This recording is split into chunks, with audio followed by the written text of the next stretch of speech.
शुक्लाम्बरधरम् विष्णुम् शशिवर्णम् चतुर्भुजम् प्रसन्नवदनम् ध्यायेत् सर्वविघ्नोपशान्तये व्यासम् वसिष्ठनप्तारम् शक्तेः पौत्रमकल्मषम् पराशरात्मजम् वन्दे शुकतातम् तपोनिधिम् व्यासाय विष्णुरूपाय व्यासरूपाय विष्णवे नमो वै ब्रह्मनिधये वासिष्ठाय नमो नमः अविकाराय शुद्धाय नित्याय परमात्मने सदैकरूपरूपाय विष्णवे सर्वजिष्णवे यस्य स्मरणमात्रेण जन्म संसारबन्धनात् विमुच्यते नमस्तस्मै विष्णवे प्रभविष्णवे ॐ नमो विष्णवे प्रभविष्णवे श्रीवैशम्पायन उवाच श्रुत्वा धर्मानशेषेण पावनानि च सर्वशः युधिष्ठिरः शान्तनवम् पुनरेवाभ्यभाषत युधिष्ठिर उवाच किमेकम् दैवतम् लोके किम् वाप्येकम् परायणम् स्तुवन्तः कङ्कमर्चन्तः प्राप्नुयुर्मानवा शुभम् को धर्मः सर्वधर्माणाम् भवतः परमो मतः किम् जपन्मुच्यते जन्तुर्जन्म संसारबन्धनात् श्रीभीष्म उवाच जगत्प्रभुम् देवदेवमनन्तम् पुरुषोत्तमम् स्तुवन्नाम सहस्रेण पुरुषः सततोत्थितः तमेव चार्चयन्नित्यम् भक्त्या पुरुषमव्ययम् ध्यायम् स्तुवन् नमस्यम् च यजमानस्तमेव च अनादिनिधनम् विष्णुम् सर्वलोकमहेश्वरम् लोकाध्यक्षम् स्तुवन्नित्यम् सर्वदुःखातिगो भवेत् ब्रह्मण्यम् सर्वधर्मज्ञम् लोकानाम् कीर्तिवर्धनम् लोकनाथम् महद्भूतम् सर्वभूतभवोद्भवम् एष मे सर्वधर्माणाम् धर्मोऽधिकतमो मतः यद्भक्त्या पुण्डरीकाक्षम् स्तवैरच्चेन्नरः सदा परमम् यो महत्तेजः परमम् यो महत्तपः परमम् यो महद्ब्रह्म परमम् यः परायणम् पवित्राणाम् पवित्रम् यो मङ्गलानाम् च मङ्गलम् दैवतम् देवतानाम् च भूतानाम् यो व्ययक्पिता यतः सर्वाणि भूतानि भवन्त्यादियुगागमे यस्मिंश्च प्रलयम् यान्ति पुनरेव युगक्षये तस्य लोकप्रधानस्य जगन्नाथस्य भूपते विष्णोर्नाम सहस्रम् मे शृणु पापभयापहम् यानि नामानि गौणानि विख्यातानि महात्मनः ऋषिभिः परिगीतानि तानि वक्ष्यामि भूतये ऋषिर्नाम्नाम् सहस्रस्य वेदव्यासो महामुनिः छन्दोऽनुष्टुप् तथा देवो भगवान् देवकीसुतः अमृतांशुद्भवो बीजम् शक्तिर्देवकी नन्दनः त्रिसामाहृदयम् तस्य शान्त्यर्थे विनियुज्यते विष्णुम् जिष्णुम् महाविष्णुम् प्रभविष्णुम् महेश्वरम् अनेकरूपदैत्यान्तम् नमामि पुरुषोत्तमम् अस्य श्रीविष्णोर्दिव्यसहस्रनामस्तोत्रमहामन्त्रस्य श्रीवेदव्यासो भगवान् ऋषिः अनुष्टुप्छन्दः श्रीमहाविष्णुः परमात्मा श्रीमन्नारायणो देवता अमृतांशुद्भवो भानुरिति बीजम् देवकी नन्दन श्रेष्ठेति शक्तिः उद्भवः क्षोभनो देव इति परमो मन्त्रः शङ्खबृन्नन्दकी चक्रीति कीलकम् शार्ङ्गधन्वा गदाधर इत्यस्त्रम् रथाङ्गपाणिरक्षोभ्य इति नेत्रम् त्रिसामासामगः सामेति कवचम् आनन्दम् परब्रह्मेति योनिः ऋतुः सुदर्शनकाल इति दिग्बन्धः श्रीविश्वरूप इति ध्यानम् श्रीमहाविष्णुप्रीत्यर्थे सहस्रनाम जपे विनियोगः ध्यानम् क्षीरोदन्वत्प्रदेशे शुचिमणिविलसत्सैकते मौक्तिकानाम् माला क्लुप्तास्तनस्थ स्फटिकमणिनिभैर्मौक्तिकैर्मण्डिताङ्गः शुभ्रैरभ्रैरदभ्रैरुपरि विरचितैर्मुक्तपीयूषवर्षैः आनन्दीन पुनीयादरिनडिन गदा शङ्खपाणिर्मुकुन्दः भूः पादौ यस्य नाभिर्विहदसुरनिलश्चन्द्रसूर्यौ च नेत्रे कर्णावाशा शिरोद्यौर्मुखमपि दहनो यस्य वास्तेयमब्धिः अन्तस्थम् यस्य विश्वम् सुरनरखगो भोगि गन्धर्व दैत्यैः चित्रम् रम्यते तम् त्रिभुवन वपुषम् विष्णुमीशम् नमामि। ॐ नमो भगवते वासुदेवाय। शान्ताकारम् भुजगशयनम् पद्मनाभम् सुरेशम् विश्वाधारम् गगनसदृशम् मेघवर्णम् शुभाङ्गम् लक्ष्मीकान्तम् कमलनयनम् योगिहृध्यानगम्यम् वन्दे विष्णुम् भवभयहरम् सर्वलोकैकनाथम् मेघश्यामम् पीतकौशेयवासम् श्रीवत्साङ्कम् कौस्तुभोद्भासिताङ्गम् पुण्योपेतम् पुण्डरीकायताक्षम् विष्णुम् वन्दे सर्वलोकैकनाथम्। नमः समस्तभूतानामादिभूताय भूभृते अनेकरूपरूपाय विष्णवे प्रभविष्णवे सशङ्खचक्रम् सकिरीटकुण्डलम् सपीतवस्त्रम् सरसीरुहेक्षणम् सहारवक्षस्थलशोभिकौस्तुभम् नमामि विष्णुम् शिरसा चतुर्भुजम् छायायाम् पारिजातस्य हेमसिंहासनोपरि आसीनमम्बुदश्याममायताक्षमलङ्कृतम् चन्द्राननम् चतुर्बाहुम् श्रीवत्साङ्कितवक्षसम् रुक्मिणी सत्यभामाभ्याम् सहितम् कृष्णमाश्रये।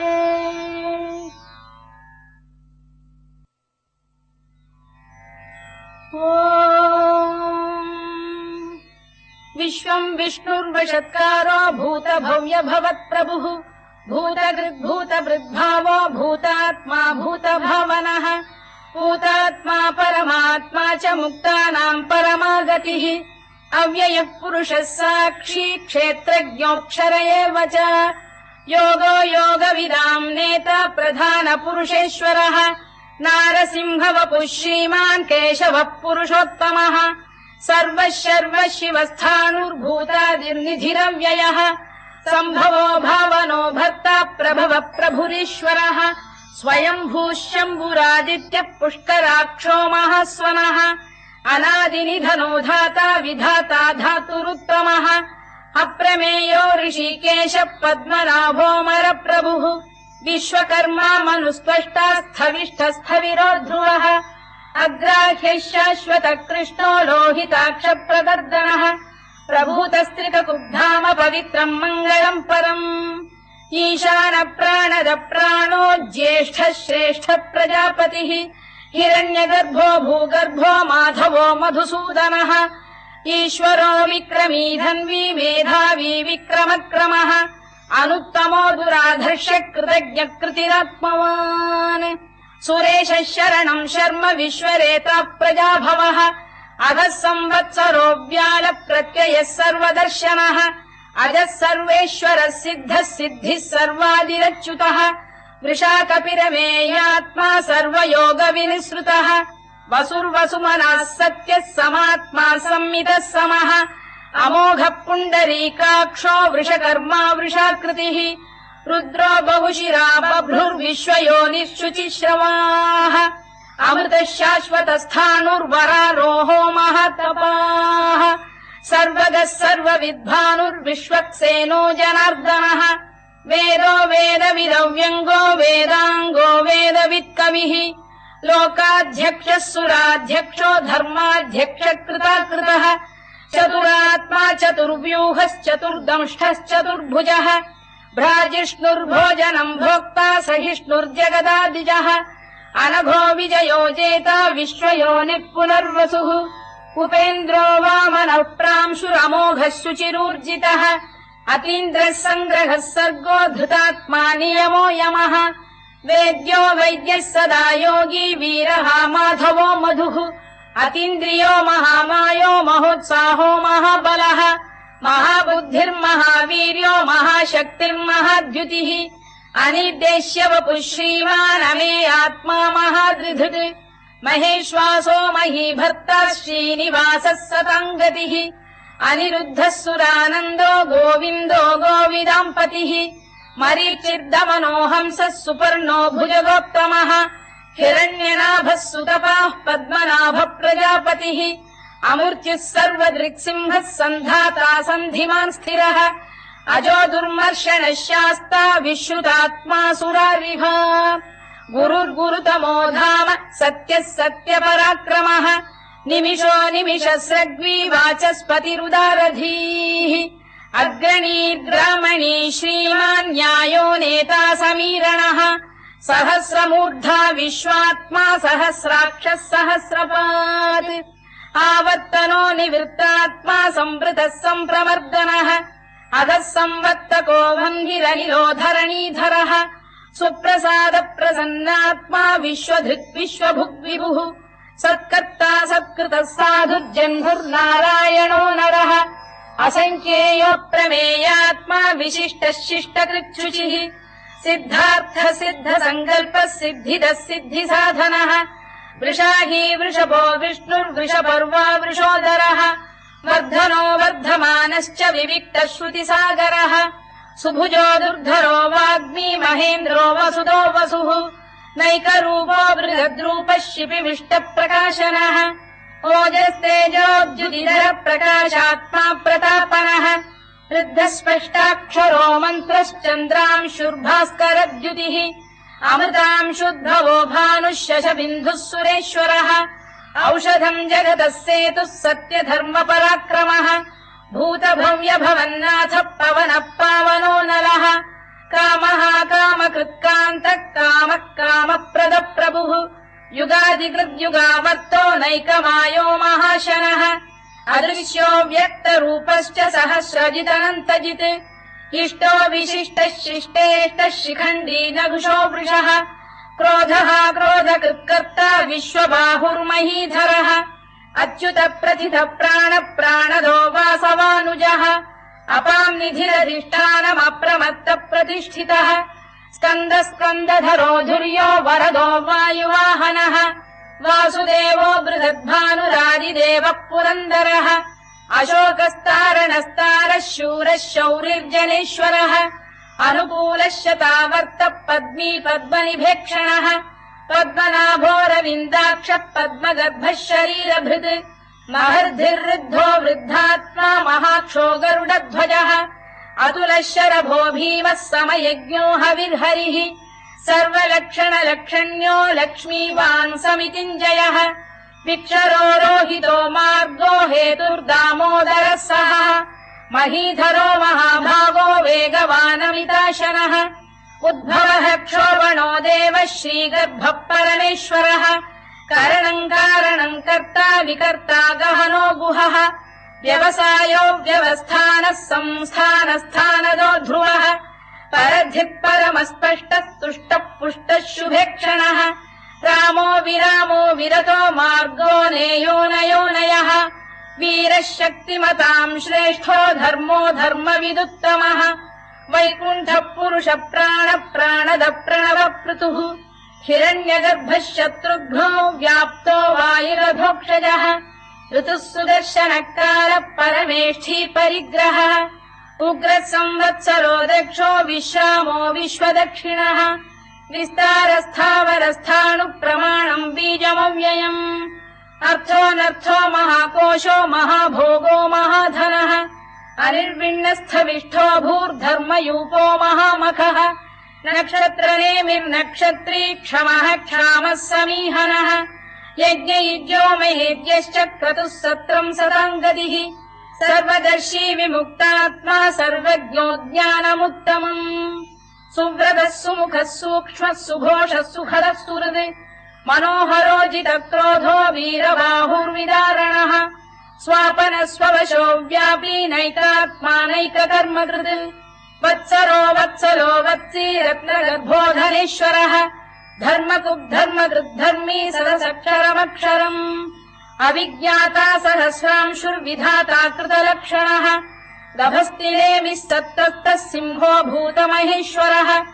आदिदेवो महादेवो देवेशो देवभृद्गुरुः उत्तरो गोपतिर्गोप्ता ज्ञानगम्यः पुरातनः शरीरभूतभृद्भोक्ता कपीन्द्रो भूरि दक्षिणः सोमपो मृतपः सोमः पुरुजिः पुरुसत्तमः विनयो जयः सत्यसन्धो दाशार्हः सात्वताम् पतिः जीवो विनयिता साक्षी मुकुन्दोमित विक्रमः अम्भोनिधिरनन्तात्मा महोदधिशयोऽन्तकः अजो महार्घ स्वाभाव्यो जिता मित्र प्रमोदनः आनन्दो नन्दनो नन्दः सत्यधर्मा त्रिविक्रमः महर्षि कपिलाचार्य कृतज्ञो मेदिनीपतिः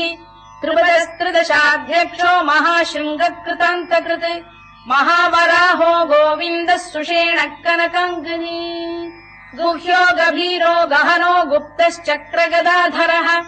मेधास्वाङ्गो जितः कृष्णो दृढः सङ्कर्षणोच्युतः वरुणो वारुणो वृक्षः पुष्कराक्षो महामनाः भगवान् बलहानन्दी वनमाली हलायुधः आदित्यो ज्योतिरादित्यः सहिष्णुर्गतिसप्तमः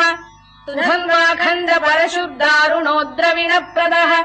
दिवस्पृक् सर्वदृग्व्यासो वाचस्पतिरयो निजः त्रिसामासामगः साम निर्वाणम् भेषजम् भिषत् सन्न्यासकृच्छमः शान्तो निष्ठा शान्तिः परायणम् शुभाङ्गः शान्तिदः स्रष्टा कुमुदः कुवलेशयः गोहितो गोपतिर्गोप्ता वृषभाक्षो वृषप्रियः अनिवर्ती निवृत्तात्मा संक्षेप्ताक्षेमकृत् शिवः श्रीवत्सवक्षा श्रीवासः श्रीपतिः श्रीमताम्बरः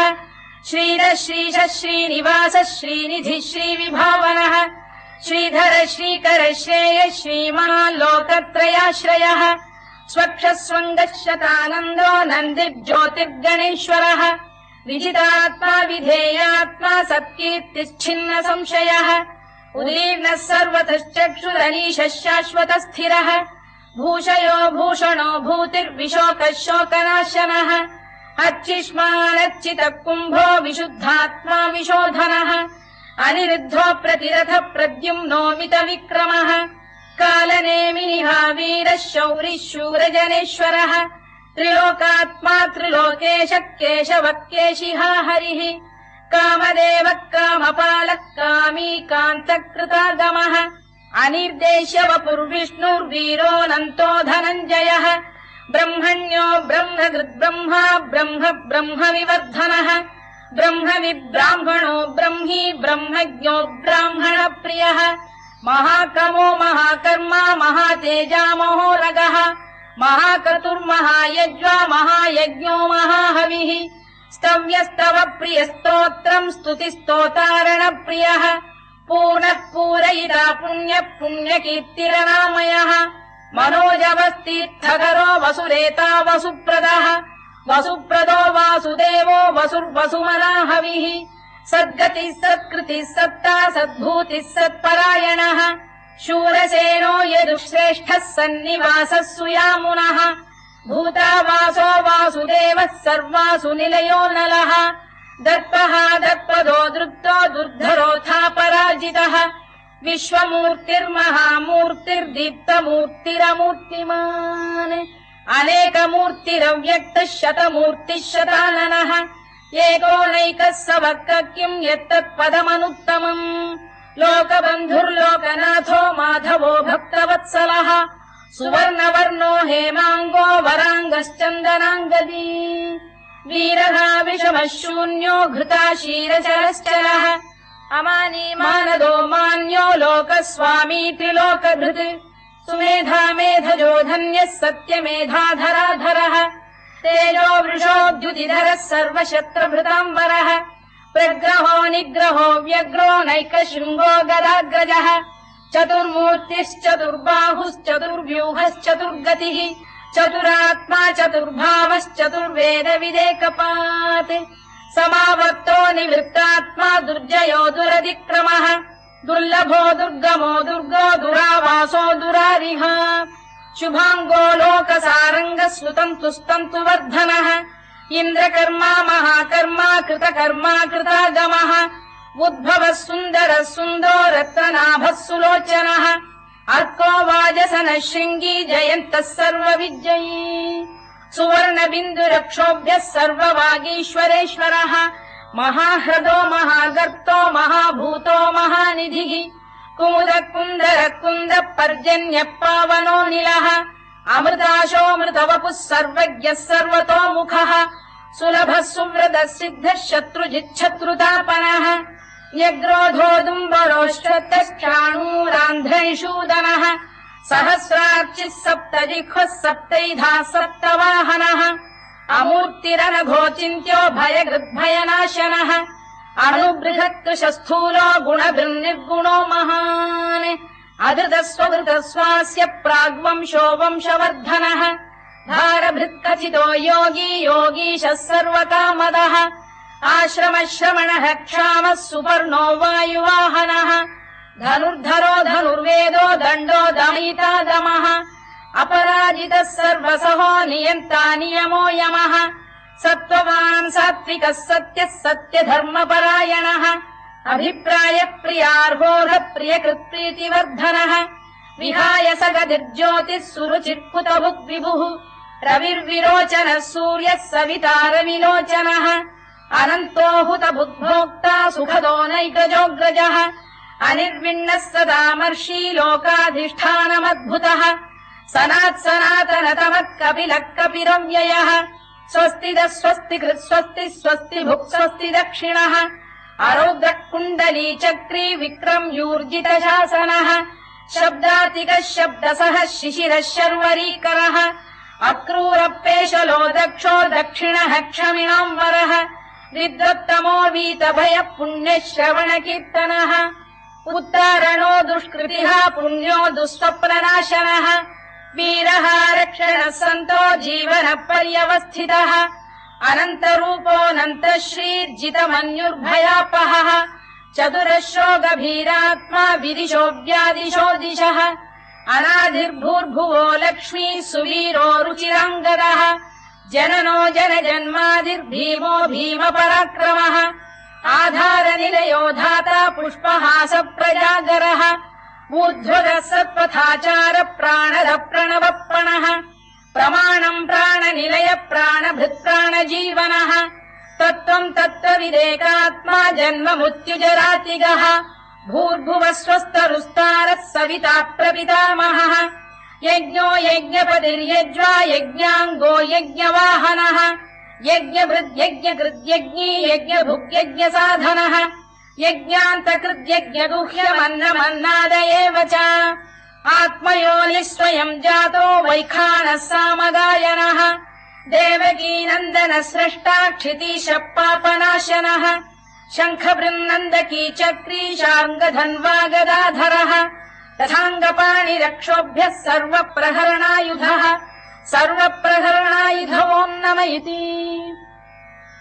वनमाली गरीशाङ्गी शङ्खी चक्री च नन्दकी श्रीमान्नारायणो विष्णुर्वासुदेवोऽभिरक्षतु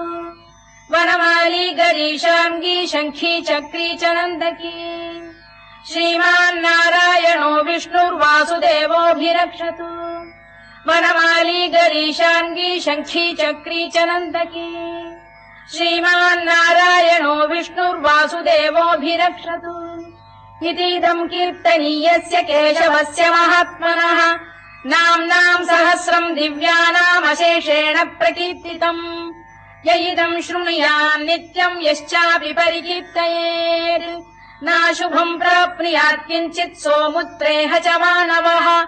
वेदान्तको ब्राह्मणस्य क्षत्रियो विजयी भवेत् वैश्यो धनसमृद्धस्य क्षुद्रः सुखमवाप्नुयात् धर्मार्थी प्राप्नुयात् धर्ममर्थार्थी चार्थमाप्नुयात् कामानवाप्नुयात् कामी प्रजार्थी चाप्नुयात् प्रजाम् भक्तिमान् यः सदोत्थाय शुचिस्तद्गतमानसः सहस्रम् वासुदेवस्य नाम्नामेतत् प्रकीर्तयेत् यशः प्राप्नोति विपुलम् याति प्राधान्यमेव च अचलाम् श्रियमाप्नोति श्रेयः प्राप्नोत्यनुत्तमम् न भयम् क्वचिदाप्नोति वीर्यम् तेजश्च विन्दति भवत्यरोगोद्युतिमान् बलरूपगुणान्वितः रोगार्तो मुच्यते रोगात् बद्धो मुच्येत बन्धनात् भयान्मुच्येत भीतस्तु मुच्येतापन्न आपदः दुर्गाण्यतितरत्याशु पुरुषः पुरुषोत्तमम् सुवन्नाम सहस्रेण नित्यम् भक्तिसमन्वितः वासुदेवाश्रयो मर्त्यो वासुदेवपरायणः सर्वपापविशुद्धात्मा याति ब्रह्म सनातनम् न वासुदेव भक्तानामशुभम् विद्यते क्वचित् जन्म मृत्युजरा व्याधि भयम् नैवोपजायते इमम् स्तवमधीयानः श्रद्धा भक्ति समन्वितः युज्येतात्मसुखक्षान्ति श्रीधृतिस्मृतिकीर्तिभिः न क्रोधो न च मात्सर्यम् न लोभो न शुभामतिः भवन्ति कृतपुण्यानाम् भक्तानाम् पुरुषोत्तमे द्यौः स चन्द्रार्कनक्षत्राखम् दिशो भूर्महो दधिः वासुदेवस्य वीर्येण विधृतानि महात्मनः ससुरासुरगन्धर्वम् स यक्षोरगराक्षसम् जगत्वशे वर्ततेदम् कृष्णस्य सचराचरम् इन्द्रियाणि मनो बुद्धिः सत्त्वम् तेजो बलम् धृतिः वासुदेवात्मकान्याहुः क्षेत्रम् क्षेत्रज्ञ एव च सर्वागमानामाचार प्रथमम् परिकल्पते आचार प्रभवो धर्मो धर्मस्य प्रभुरच्युतः ऋषयः पितरो देवा महाभूतानि धातवः जङ्गमा जङ्गमम् चेदम् जगन्नारायणोद्भवम् योगो ज्ञानम् तथा साङ्ख्यम् विद्या शिल्पादिकर्म च वेदाः शास्त्राणि विज्ञानमेतत् सर्वम् जनार्दनात् एको विष्णुर्महद्भूतम् पृथग्भूतान्यनेकशः त्रीलोकान् व्याप्य भूतात्मा भुङ्क्ते विश्वभुवव्ययः इमम् स्तवम् भगवतो विष्णोर्व्यासेन कीर्तितम् पठेद्य इच्छेत् पुरुषः श्रेयत् प्राप्तुम् सुखानि च विश्वेश्वरमजम् देवम् जगतः प्रभुमव्ययम् भजन्ति ये पुष्कराक्षम् न ते यान्ति पराभवम् ओन्नम इति अर्जुनोवाच पद्मपत्रविशालाक्ष पद्मनाभसुरोत्तमा भक्तानामनुरक्तानाम् त्राता भव जनार्दन श्रीभगवानुवाच यो माम् नाम सहस्रेण स्तोतुमिच्छति पाण्डव सोऽहमेकेन श्लोकेन स्तुत एव न संशयोन्नम इति व्यास उवाच वासनाद्वासुदेवस्य वासितम् भुवनत्रयम् सर्वभूतनिवासोऽसि वासुदेव नमोऽस्तु ते वासुदेव नमोऽस्तु ते ओन्नम इति पार्वत्युवाच केनोपायेन लघुना विष्णोर्नाम सहस्रकम् पठ्यते पण्डितैर्नित्यम् श्रोतुमिच्छाम्यहम् प्रभो ईश्वर उवाच श्रीराम राम रामेति रमे रामे मनोरमे सहस्रनाम तत्तुल्यम् राम नाम वरानने श्रीराम राम रामेति रमे रामे मनोरमे सहस्रनाम तत्तुल्यम् राम नाम वरानने श्रीराम राम रामेति रमे रामे मनोरमे सहस्रनाम तत्तुल्यम् राम नाम वरानने राम नाम वरानन ओन्नम इति ब्रह्मोवाच नमोऽस्त्वनन्ताय सहस्रमूर्तये सहस्रपादाक्षि शिरोरुबाहवे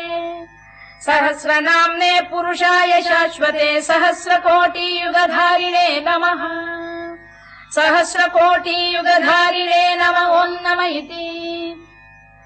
सञ्जय उवाच यत्र योगेश्वर कृष्णो यत्र पार्थो धनुर्धरः तत्र श्रीर्विजयो भूतिर्ध्रुवानीतिर्मतिर्मम श्रीभगवानुवाच अनन्याश्चिन्तयन्तो मां ये जनाः पर्युपासते तेषाम् नित्याभियुक्तानां योगक्षेमम् वहाम्यहम् परित्राणाय साधूनां विनाशाय च दुष्कृताम् धर्म संस्थापनार्थाय सम्भवामि युगे युगे आर्ता विषण्णाः शिथिलाश्च भीता घोरेषु च व्याधिषु वर्तमानाः संकीर्त्य नारायण शब्दमात्रम् विमुक्त दुःखाः सुखिनो भवन्तु कायेन वाचा मनसेन्द्रियैर्वा बुद्ध्यात्मना वा प्रकृते स्वभावात् करोमि यद्यत् सकलम् परस्मै नारायणायेति समर्पयामि।